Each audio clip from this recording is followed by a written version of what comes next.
le 27 avril, cette initiative Loire. Et on sera bien évidemment parmi les 6 sites ici à Indre. Alors je voulais forcément, lorsqu'on parle du fleuve, aussi parler de sport, c'est important. Et ici, le cercle nautique d'Indre, on ne peut pas le louper, il a 30 ans. Et à côté de moi, j'ai un monsieur, c'est monsieur Pierre Paillet. Bonjour Pierre. Bonjour. Et Pierre, tu étais dès à l'origine, en tout cas, de la naissance de ce club. Quelques mois après sa naissance, j'ai fait partie du club. Alors c'est important parce qu'ici, on pratique l'aviron, mais on pratique un aviron qui est l'aviron de mer. Voilà, aviron adapté, disons, à notre fleuve. Oui. Parce que l'aviron de rivière, ça se pratique en eau calme. Bien sûr. Le geste, c'est le même. C'est à peu près la même chose, sauf qu'on l'adapte un petit peu parce que nos bateaux sont plus lourds. Et autrement, nos bateaux ils ont la particularité de pouvoir naviguer. La Loire, c'est un fleuve puissant. Quand le vent est d'ouest pour nous, courant montant, et il ne se passe rien, l'eau est plate. Mais dans la demi-heure suivante où le courant s'inverse, là, le clapot est assez marqué. Même le bac a quelquefois des mouvements. Ça peut créer de l'agitation. Voilà, donc un bateau de rivière ne serait pas à l'aise là-dedans. Alors le cercle nautique, on ne le loue pas ici dans la commune d'Indre. Vous êtes proche du fleuve. Historiquement, là, ça fait quoi, quelques années que vous êtes... Quelques années que nous sommes là, depuis la modification des quais. Le bâtiment a été reconstruit là grâce à notre commune et ainsi de suite. Alors formidable, et là c'est combien de licenciés qui 70. pratiquent 70 licenciés.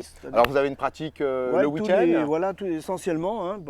Le samedi matin, on se donne tous rendez-vous à 9h30 et puis on forme les équipages et puis on sort selon la marée montante, selon les circonstances. Alors le trajet, ça vous emmène jusqu'où? Le trajet, ça peut nous emmener en descendant jusqu'à la Martinière, grosso modo. Quand même, ouais. Et puis autrement dans le port de Nantes. Ça, c'est les deux périmètres à peu près constants. Alors, vous savez maintenant, les samedis ou les dimanches matins, il faut observer. C'est le cercle nautique ici de Indre qui bouge. Alors, Pierre, on sera avec toi le 27, bien sûr, pour parler nautisme. Oui. Mais on aura une particularité parce que tu vas nous emmener aussi vers le ciel. Mais alors, c'est un ciel particulier, celui-ci. C'est un ciel particulier. Le ciel, le Conservatoire des industries de l'estuaire, par exemple.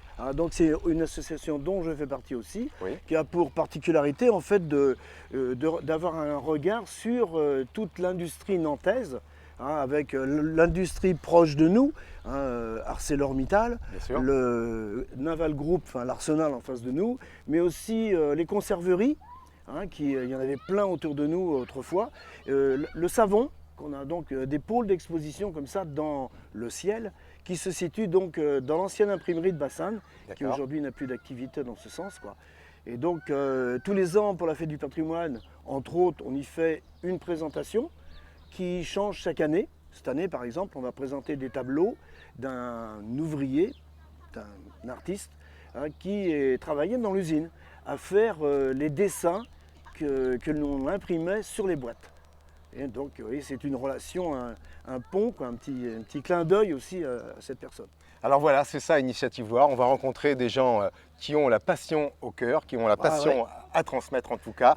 Merci Pierre, on se donne rendez-vous le 27, bien évidemment. On fait des choses inutiles, là-bas vous verrez, on a récupéré le camion de pompiers de la commune, qui est très vieux. Et puis le corbillard aussi, ça fait rire certains, mais c'est comme ça. On dit pas tout. Vous verrez. On se donne rendez-vous ici à Indre, c'est ça Initiative Loire. Merci en tout cas et à très vite.